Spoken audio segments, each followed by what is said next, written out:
When we're working with fetch requests on the client, we often rely on the server's timeout instead of implementing our own timeout inside of the client.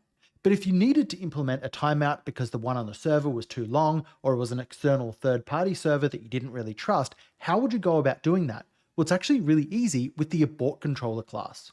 So we have this function here, fetch with timeout, and we need to implement our timeout. So the first thing that we want to do is to define our controller, which comes from the new abort controller class.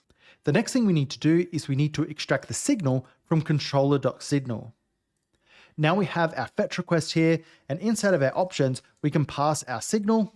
Now we need to tell the controller to abort after a certain period of time, and we can do that with set timeout.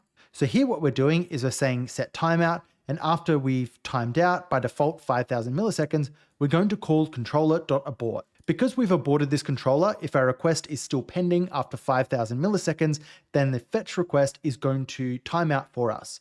The last thing we need to do is we need to clear our timeout here. So let's wrap this in a try block, and then we can call finally, and finally is always going to be called whether our try block catches or returns successfully, and so we're not going to have any memory leaks because of our set timeout here.